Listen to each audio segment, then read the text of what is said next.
오늘 우리에게 주신 하나님의 말씀은 구약성경 사무엘하 5장 1절로 5절 말씀입니다.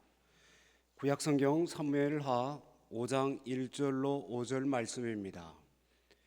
제가 하나님의 말씀을 봉독하겠습니다. 이스라엘 모든 지파가 헤브론에 이르러 다윗에게 나와 이르되 보소서 우리는 왕의 한 골육이니이다. 전에 곧 사울이 우리의 왕이 되었을 때에도 이스라엘을 거느려 출입하게 하신 분은 왕이시었고 여호와께서도 왕에게 말씀하시기를 내가 내 백성 이스라엘의 목자가 되며 내가 이스라엘의 주권자가 되리라 하셨나이니라 하니라. 이에 이스라엘 모든 장로가 헤브론에 이르러 왕에게 나오매 다윗 왕이 헤브론에서 여호와 앞에 그들과 언약을 맺으며 그들이 다윗에게 기름을 부어 이스라엘 왕으로 삼으니라. 다윗이 나이가 30세의 왕위에 올라 40년 동안 다스렸을 때 헤브론에서 7년 6개월 동안 유다를 다스렸고 예루살렘에서 33년 동안 온 이스라엘과 유다를 다스렸더라. 아멘. 성경 사무엘상은 사무엘의 출생으로 시작해서 그 사울의 활동 무대를 주로 다루다가 마지막 장 31장 사울의 죽음으로 막을 내리고 있습니다. 사울은 역사 무대에서 화려하게 등장했지만은 다윗이 나타나자 그 질투심, 그 두려움을 이기지 못해서 인격 파탄자가 되고 결국 불행하게 사울가를 끝마치게 되는 것을 볼 수가 있습니다. 종말론이란 오늘의 관점에서 시작해서 종말을 보는 것이 아니라 언젠가는 역사의 끝이 있다는 그런 종말의 관점에서 오늘을 보는 것입니다. 그래서 종말론적인 삶이란 오늘에서 죽음을 향하여 사는 것이 아니라 언젠가는 내 인생의 끝이 있다는 죽음의 관점에서 오늘의 나를 보고 살아가는 것이 바로 올바른 종말론입니다. 지금 내 삶 속에 어려움이 있습니다. 지금 내 삶 속에 고난이 있습니다. 지금 내 삶 속에 실패가 있습니다. 손해보는 일이 있습니다. 그러나 종말의 때 하나님이 심판하신다. 하나님이 다 기억하신다. 하나님이 다 보상하신다. 이 믿음을 가지고 오늘을 살아가면은 어떤 위기도 어떤 고난도 능히 견뎌내게 될 줄로 믿습니다. 우리가 죽을 때가 있다면은 중요한 것은 어떤 이름과 흔적을 남기고 어떻게 죽을 것인가를 생각하고 살아갈 줄 아는 사람이 지혜로운 사람입니다. 언젠가 우리는 하나님 앞에 설 터인데 하나님 앞에 섰을 때에 우리가 승리자, 즉 종말의 승리자로 설 수 있을 것인가 하는 것을 생각하면서 살 줄 알아야 됩니다. 사무엘상 마지막 장 31장은 13절에 불과한데 죽었다라고 하는 단어가 무려 7번씩이나 반복적으로 등장하고 있습니다. 사울과 그 자녀들이 전쟁터에서 함께 죽어 장사되었다는 말씀으로 사무엘상을 끝을 맺고 있는데 중요한 것은 죽었다고 하는 단어가 7번씩이나 반복되고 있습니다. 여러분 잘 아시는 대로 창세기는 창조로 시작해서 요셉의 장례식으로 끝이 납니다. 사무엘상도 마찬가지입니다. 사울 왕의 등장으로 시작했던 사무엘상은 마지막 사울 왕이 죽었다는 이야기로 끝이 나고 있습니다. 이것이 역사요, 이것이 우리 인생이라는 것을 암시하고 있습니다. 다시 말하면 시작이 있으면 끝이 있다는 말씀입니다. 그러나 더 중요한 것은 문제는 인생의 끝자락에서 실패자로 서느냐 성공자로 서느냐가 중요하다는 것입니다. 언젠가 우리 인생은 마지막을 맞이할 터인데, 그때에 우리 인생의 삶을 뒤돌아볼 때에 그는 성공자로 인생을 마쳤느냐 아니면 실패자로 인생을 마쳤느냐, 그것이 중요하다는 것입니다. 사랑하는 소망의 가족 여러분, 저와 여러분 인생의 삶의 여정을 다 마치고 우리의 삶을 돌이켜볼 때에 실패자가 아닌 성공자로서 우리 인생을 마쳤다고 고백할 수 있는 그런 삶이 되어질 수 있기를 주님의 이름으로 축복합니다. 오늘 본문의 때는 사사시대의 말엽입니다. 주변 국가들의 침략으로 말미암아 나라의 치안과 안녕이 늘 불안하기만 했습니다. 이스라엘 백성들은 주변 나라를 쭉 살펴보니까 주변의 이방 나라들이 잘 살고 있는 것 같이 보였습니다.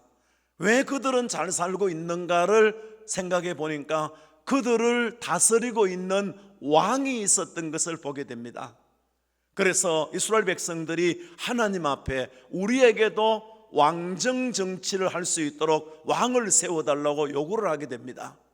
그런데 하나님께서는 내가 너희들의 왕이 되면 되지, 왜 사람 왕을 세우려고 하느냐, 거절을 합니다. 그러나 이스라엘 백성들이 계속해서 반복적으로 하나님 앞에 왕을 구하게 될 때에 하나님께서 그저 묵시적으로 허락합니다. 그래서 드디어 이스라엘의 사울 왕이 이스라엘의 초대 왕으로 등극하게 됩니다. 자, 문제는 사울이 처음에 왕으로 등극할 때는 대단히 겸손한 왕이었습니다. 하나님을 신뢰하는 그런 왕이었습니다. 그런데 왕이 되자마자 사울은 하나님을 신뢰하지 않습니다. 하나님의 말씀을 순종하지 않습니다. 안타까운 사무엘 선지자는 사울 왕을 향해서 하나님의 말씀으로 대언하면서 예언을 하면서 충고를 하게 됩니다. 사무엘상 13장 14절 말씀에 왕의 나라가 길지 못할 것입니다, 하나님께서 마음에 맞는 다른 왕을 선택할 것입니다 하면서 사울 왕에게 경고하며 경책을 하게 됩니다. 그래도 사울 왕이 변하지 않습니다. 그러자 사무엘 선지자가 또 사무엘상 15장 22절과 23절에서 순종이 제사보다 낫다는 것을 왜 모르십니까?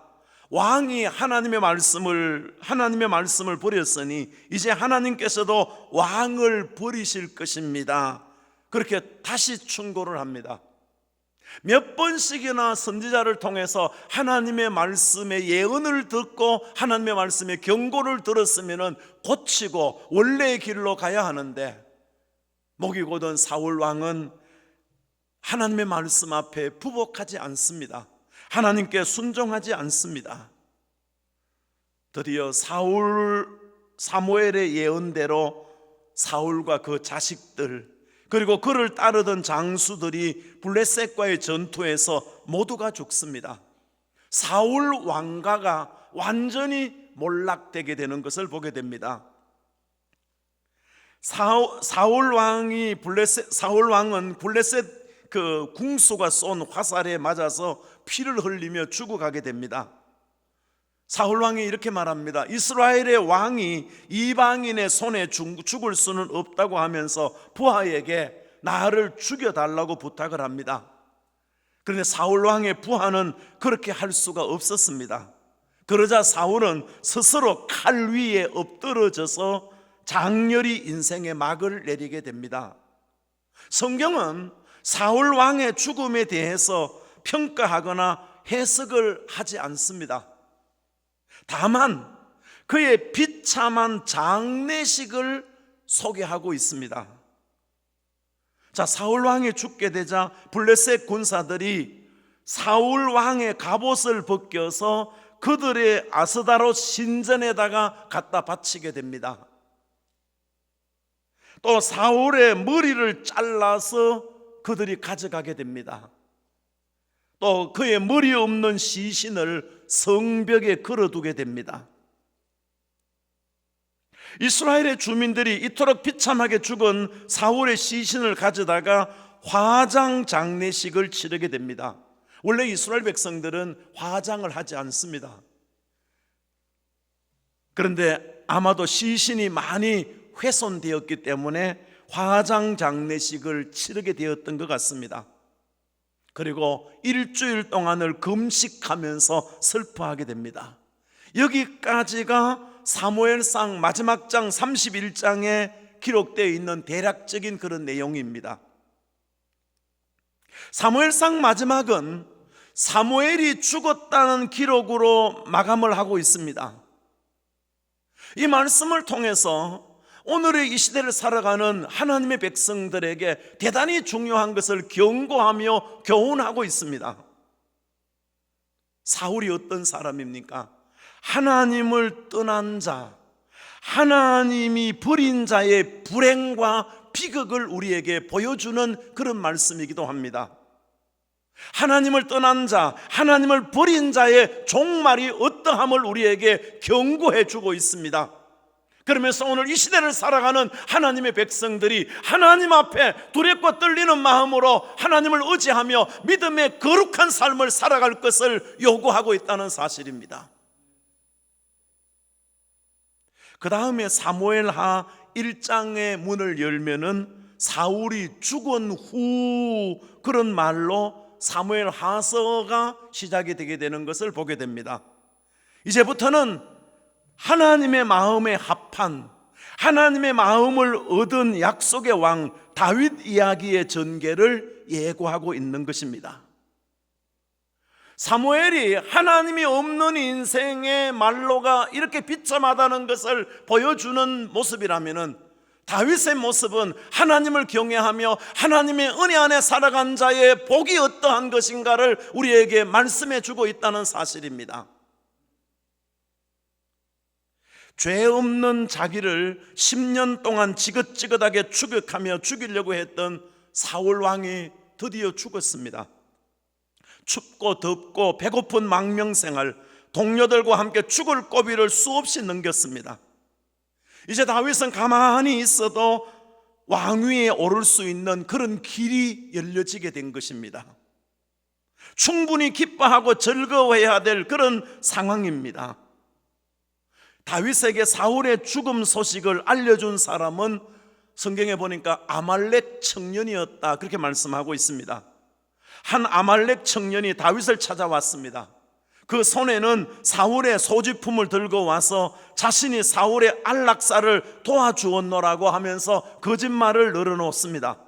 당연히 다윗이 기뻐할 것이라고 생각을 했습니다.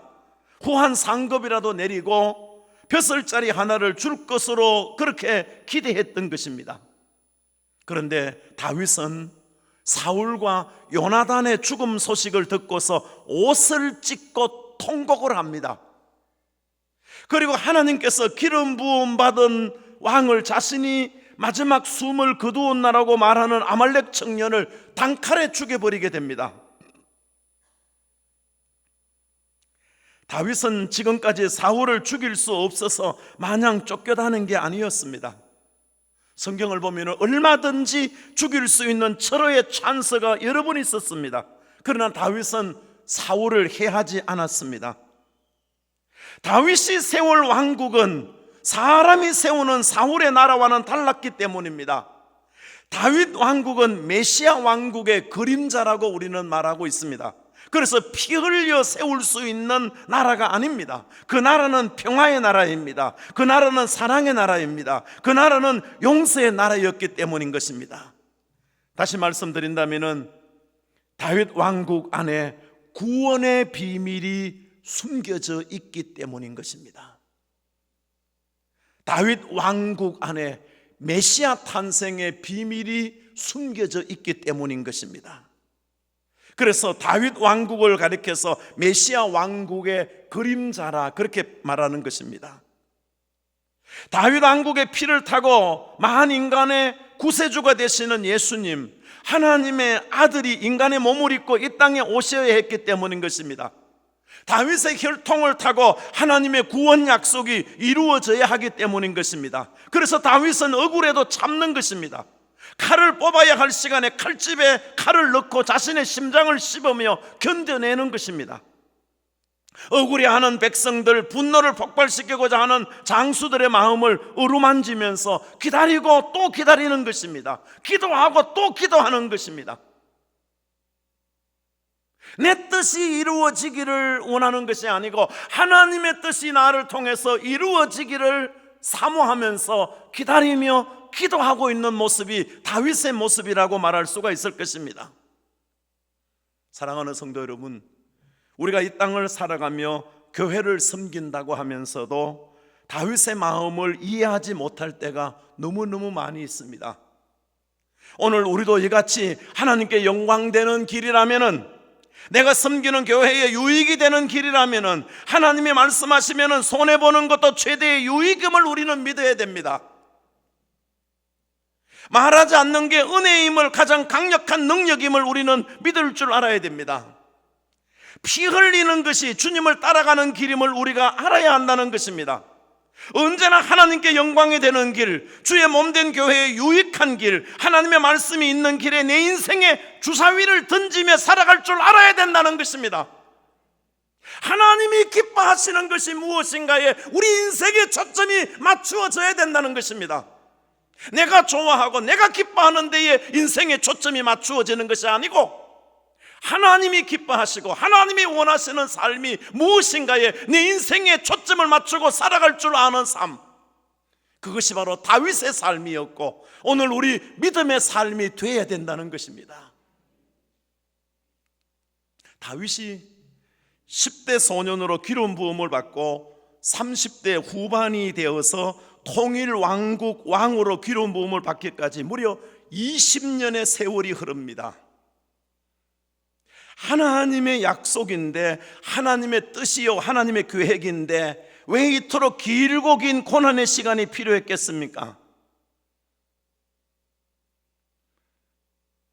여러분, 아주 중요한 것 한 가지를 우리는 다윗의 삶을 통해서 우리가 보아야 됩니다. 다윗의 주변에 믿음 없는 사람들이 많이 있었기 때문입니다. 저는 성경을 연구하면서 이 사실을 보면서 깜짝 놀랐습니다. 사울이 죽은 후에도 하나님의 마음, 다윗의 마음을 모르는 믿음 없는 장수들이 너무너무 많이 있었습니다. 그 장수들은 다윗을 도우는 인물들 같지만은 다윗의 슬픈 노래로 겨우 치유하고 얻은 백성들의 마음을 찢는 사람들이었습니다. 대체로 다윗의 마음을 너무 아프게 하고 찢는 장수를 세 사람을 꼽을 수가 있는데, 첫 번째, 사울이 죽자 그 아들 이스보셋을 왕으로 세우고 2인자 내지는 실권자 노력을 한 북이스라엘의 아브넬 사령관입니다. 그 다음에 둘째는 남쪽 유다 다윗 왕 곁에는 요압 장군과 그의 동생 아사헬이란 장수가 있었습니다. 이들은 다윗의 망명 시절, 동굴 시절부터 다윗과 고난을 함께 했던 자들입니다. 이들은 생명을 바쳐서 다윗을 돕는다고 하면서도 다윗의 마음을 몰랐던 사람들입니다. 그래서 다윗이 얻었던 백성들의 마음을 찢어 놓았던 사람들이기도 합니다. 남북 두 나라는 걸핏하면 충돌을 일으키고 이곳저곳에서 작은 전투를 벌이고 있었습니다. 한 전투에서 요압이 동생 장수 아사헬이 그 북쪽 사령관 아브넬의 창에 찔려 전사하게 됩니다. 게릴라전을 펼치는데 아사헬이 아브넬을 추격하게 됩니다.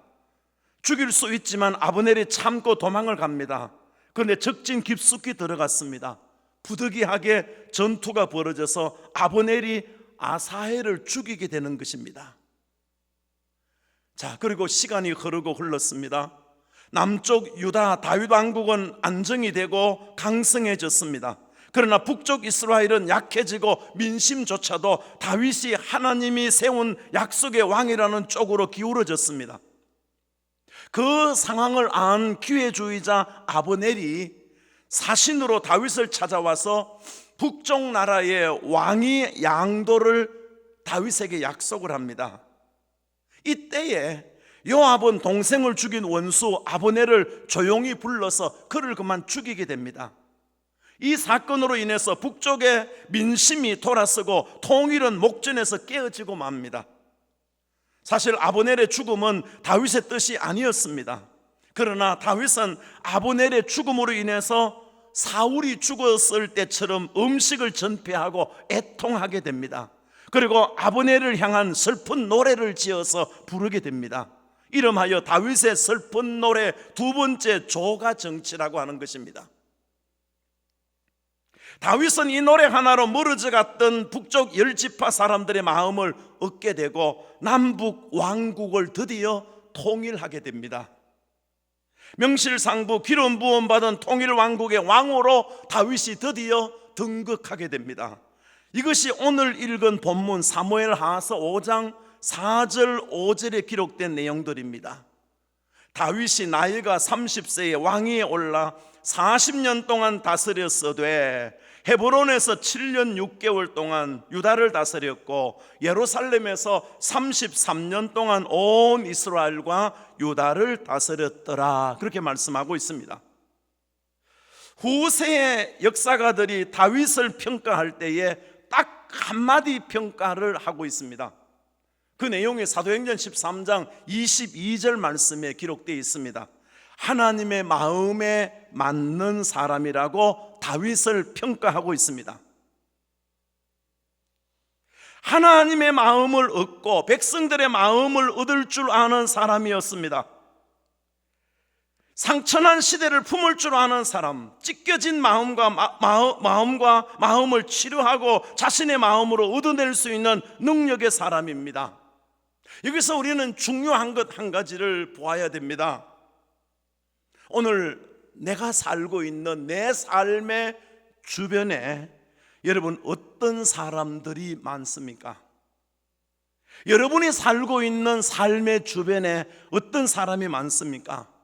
혹시나 다윗처럼 믿음이 없는 사람들이 많지는 않습니까? 믿음 있는 사람들이 많은 자가 복이 있다고 하는 사실을 우리는 이 말씀을 통해서 다시금 깨달아야 됩니다. 여러분, 그래서 우리 믿음의 사람들은 내 주변에 믿음의 사람들이 많아지기를 기도해야 됩니다. 여러분의 삶의 주변에 믿음의 사람들이 많아지기를 주님의 이름으로 축복합니다. 안타깝게도 다윗의 주변에 믿음의 사람들이 없었습니다. 그래서 하나님은 오랜 시간을 경과하면서 다윗의 주변을 믿음의 사람들로 정리합니다. 그리고 믿음의 사람들이 준비되었을 때 드디어 통일 왕국의 왕으로 세워주었다는 사실입니다. 우리는 기도해야 됩니다. 내 주변에 믿음의 사람들이 많게 해달라고. 여러분의 주변에 믿음의 사람들이 많아지기를 주님의 이름으로 축복합니다. 자, 드디어 이스라엘 12지파 통일 왕국의 왕이 된 다윗은 남북 12지파의 마음을 담아낼 수 있는 수도로 평화의 도시 예루살렘을 선정합니다. 이 당시 예루살렘은 난골불락의 요새로서 여부스 족속 사람들이 그 땅을 지배하고 있었고 그 땅에 살고 있었습니다. 그래서 모든 사람들이 이 예루살렘은 점령 불가능이라고 판단한 곳이 바로 예루살렘 성이었습니다. 그 누구도 이 예루살렘을 점령할 수 없다고 생각했는데 다윗은 상상할 수 없는 일을 통해서 예루살렘을 점령하게 됩니다. 예루살렘을 점령하는데 다윗이 사용한 놀라운 지혜가 있는데 그것은 예루살렘으로 수로를 통해서 침공작전을 펼치는 것입니다. 예루살렘에 물이 없으니까 먼 곳에서부터 수로를 뚫어 가지고 그리 물을 끌어서 예루살렘이 물을 사용하고 있었는데 바로 이 먼 곳에서부터 물을 끌어오는 그런 수로를 통과하면서 그 예루살렘을 장악해 버리는 이런 놀라운 역사가 일어나게 되는 것입니다. 이 도성이, 예루살렘 도성이 정복되기 전까지 여부스 사람들은 다윗이 이 도시를 점령한다고 큰 소리 칠 때에 그들이 하는 말이 있습니다. 웃기는 소리 하지 말아라. 다리가 불편한 몇 사람, 앞이 보이지 않는 몇 사람만 세워놓아도 저 정도 군사는 물리칠 수 있다고 큰 소리 쳤던 곳이 바로 예루살렘 성이었습니다. 그런데 다윗의 하나님의 은혜로 말미암아, 다윗의 지혜로 말미암아 속수무책으로 드디어 예루살렘이 다윗에 의해 정복당하게 되고, 그리고 그곳에다가 평화의 도시 예루살렘 성을 건축하게 됩니다. 자, 이제 나라가 하나님의 이 하나님의 은혜로 말미암아 세워진 이 나라가 하나님의 왕국이 되기 위해서는 백성들의 마음을 하나로 모을 수 있는 깃발을 찾아내는 것이었습니다. 하나님의 마음을 움직일 수 있는 그런 길을 마련하는 것이었습니다. 정치적인 통일보다 중요한 것은 정신적인 통일, 영적인 통일이었기 때문입니다. 백성들의 마음이 하나로 모일 수 있는 깃발을 세우는 일이었습니다. 기도하던 다윗은 드디어 그 길을 발견하게 됩니다. 그것은 바로 하나님의 임재, 하나님의 통치를 의미하는 하나님의 법궤를 예루살렘으로 모셔오는 그런 일인 것을 깨달았습니다. 그래서 이 거룩한 일을 다윗이 실시하게 됩니다. 다윗은 시온성이 단순히 정치 행정을 관장하는 곳이 아니라 하나님께 경배하는 곳이 되어야 된다고 믿었기 때문입니다. 예루살렘이 이스라엘이 복된 나라, 성공된 나라, 승리하는 나라가 되기 위해서는 정치를 잘해도 되는 것이 아니고 군사력이 강해도 되는 것이 아니고 하나님의 통치가 온전히 이루어지는 나라, 온 백성들이 하나님을 경외하며 하나님의 은혜 안에 살아가는 길, 그 길이 바로 복된 길, 참된 길임을 깨달았던 것입니다.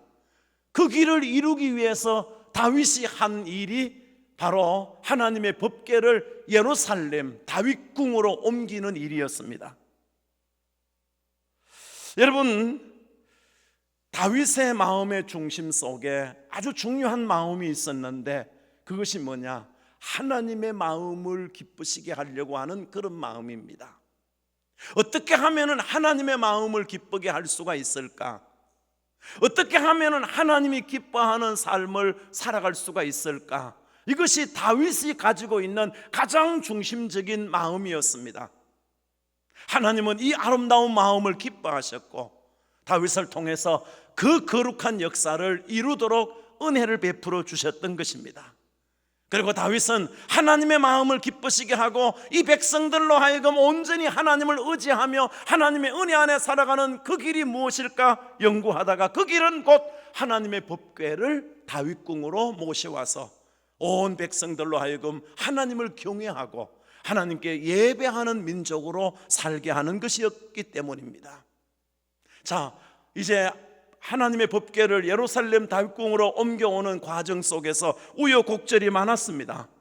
그러나 드디어 하나님의 법궤가 예루살렘 다윗궁으로 들어오게 되지요. 사무엘하 6장 10절을 보면은 그 사이에 우사가 죽기도 하고 오랜 시간 예루살렘에 들어오지 못하고 가드 사람 오벳에돔의 집으로 메어가기도 하고 정말 예루살렘으로 법궤가 돌아오지 못하고 오벳에돔의 집에서 대기하고 있었습니다. 드디어 예루살렘에 법궤가 들어옵니다.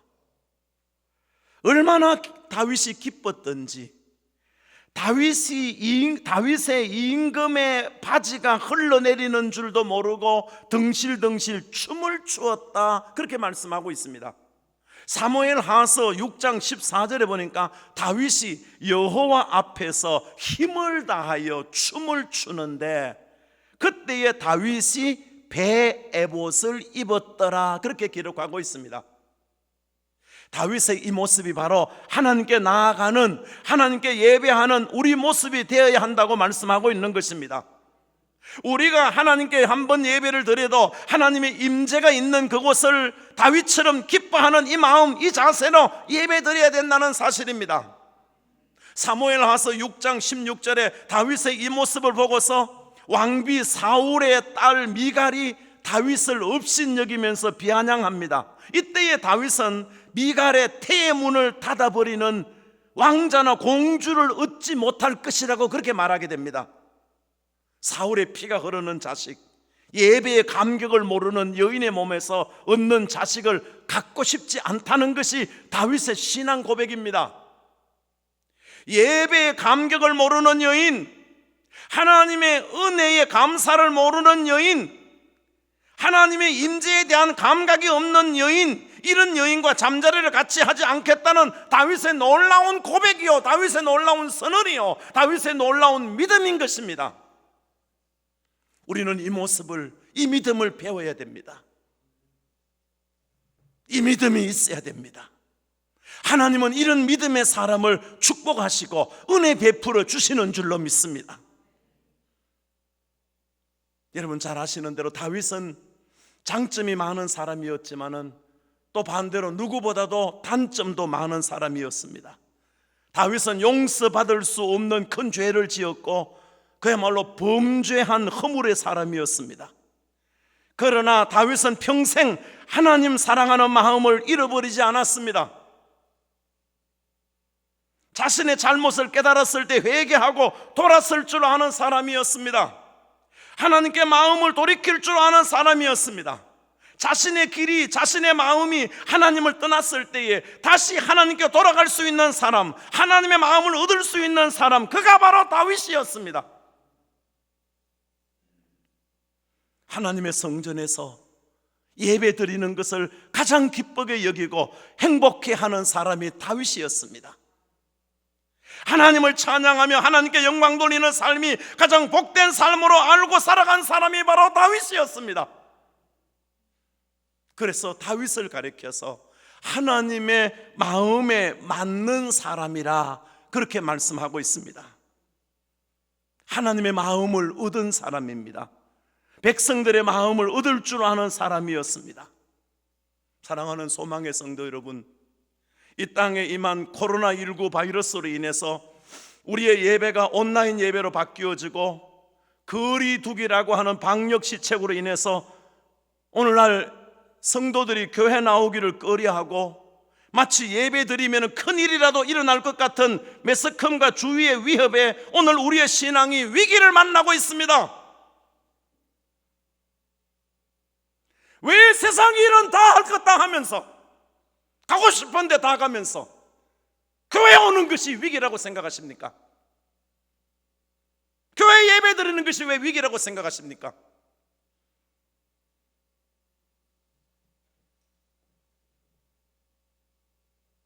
이건 무언가 심각하게 우리의 신앙에 문제가 된 것입니다.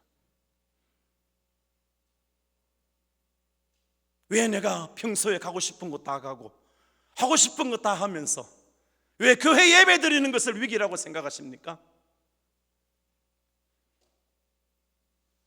오늘 다윗과 같은 하나님의 기쁨 되기를, 하나님의 마음에 합한 믿음의 삶을 소망하는, 예배의 기쁨과 감격을 갈망하는 믿음의 회복이, 신앙의 회복이 다시 오늘 우리에게 주어져야 됩니다. 언제부터 우리의 신앙이 예배 드리는 것을 마치 위기로 생각하고 위험으로 생각하고 죽는 것 같이 생각하는 그런 잘못된 마음이 들었단 말입니까?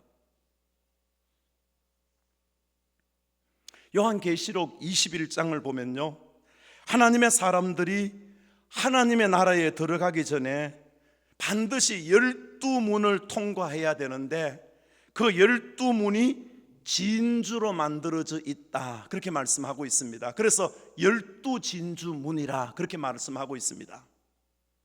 진주는 상처를 품고 참고 인내함으로 만들어지는 보석입니다. 자신의 몸에 박힌 이물질을 살로서 품고 자기의 살을 찢고 피를 흘려가면서 참고 참음으로 만들어지는 보석이 진주라고 하는 보석입니다.